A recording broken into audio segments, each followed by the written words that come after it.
तो दोस्तों, मैं बबीता सिंह राजपूत अपने YouTube चैनल में आप सभी का स्वागत करती हूँ। तहे दिल से स्वागत करती हूँ। आशा करती हूँ आप लोग बहुत अच्छे होंगे, स्वस्थ होंगे, मस्त होंगे, अच्छे होंगे।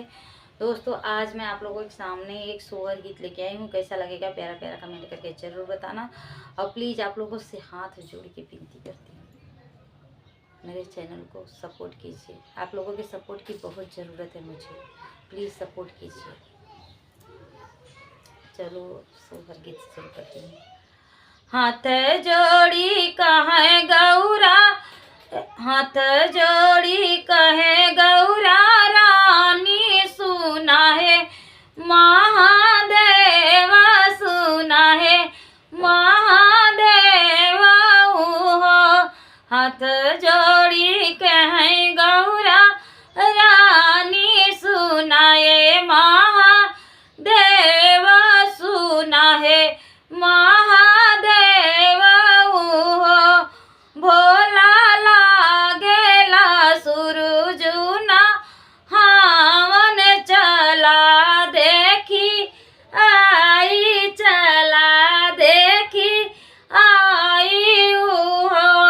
भोला लागला सुरुजुना हावन चला देखी आई, चला देखी आई हो। कौने घाटे गौराया स्नान करबू, कौने घाटे ध्यान करबू हो। कौने घाटे गौराया स्नान करबू, कौने घाटे ध्यान करबू हो। गौरा कवन कवन गौरा कवन कवन चीज दान करबू, कवन फल पैबू हो। गौरा कवन कवन दान करबू, कवन फल पैबू, कवन फल पैबू हो। राम घाट भोलाया स्नान करब, सूरज घाट ध्यान करबई हो। राम घाटे भोला स्नान करबई, सूरज घाटे ध्यान करबई हो। भोला सोना भोला सोने महल दान कराबई, गणेश फल पैबई, गणेश फल पैबई हो। भोला सोने का महल दान करबई, गणेश फल पैबई, गणेश फल पैबई हो। एक गोड़ा धरली ओ सरवा, दूसर धरा वजवा, दूसर धरा वजवा हो। एक गोड़ा धरली ओ सरवा, दूसर धरा वजवा, दूसर धरा वजवा हो। अरे तीसर गोड़ा धैली ओ बरियात, गणेश जनम लिहला, गणेश जनम लिहला हो। बहिनी तीसर गोड़ा धैली ओ बरियात, गणेश जनम लिहे, गणेश जनम लिहे हो। अंगना बहारत चरिया तो हमारा हो, चरिया हो। अंगना बहारत मोरी चरिया तो हई, मोरी चरिया हो। चरिया भोलाया गे खबर जनाव गणपति जनम लिहा पति जन्म लिहले हो।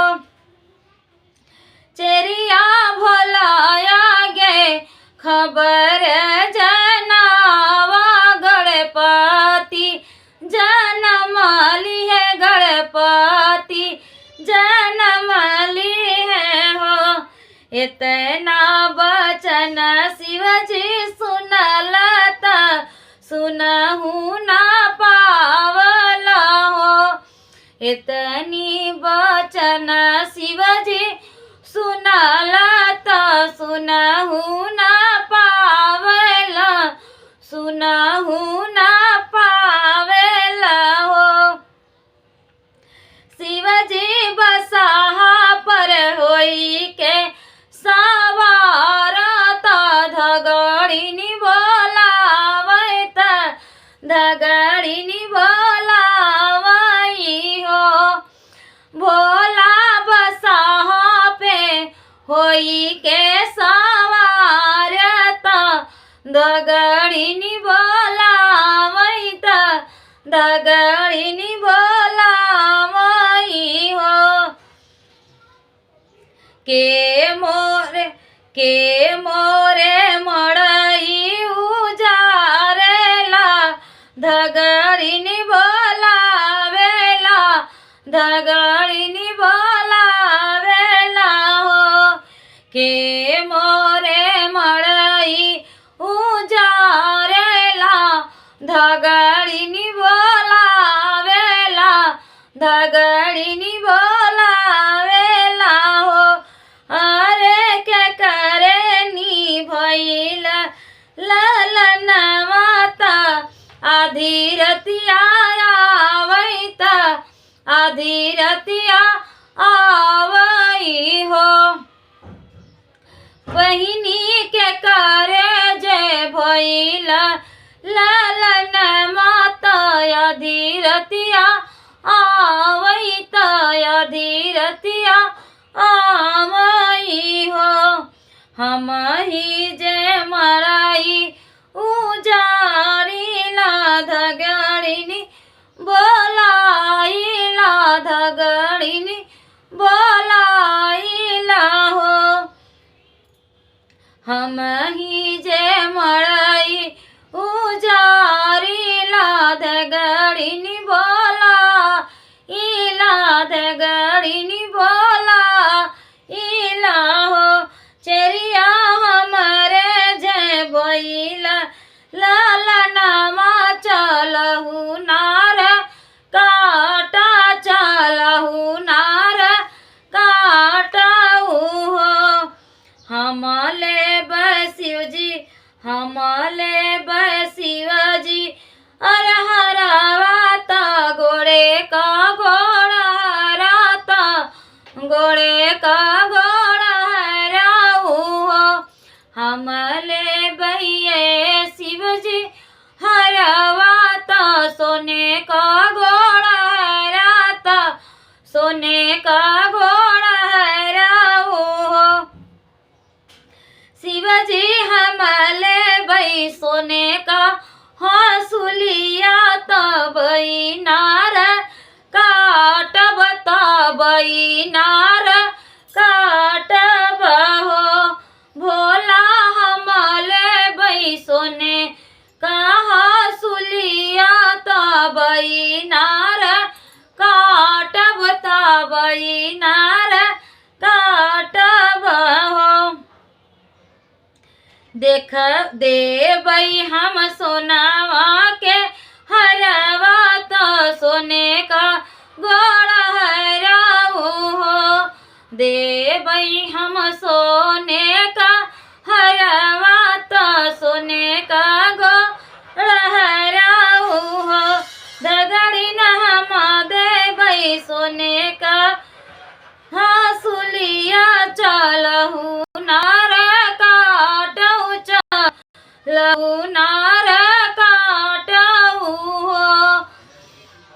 धगड़िन हम देवई सोने के हंसुलिया चलहु नार काटहु चलहु नार काटहु हो। Thank you. कैसा लगा सोहर गीत, प्यार प्यारा कमेंट करके जरूर बताना।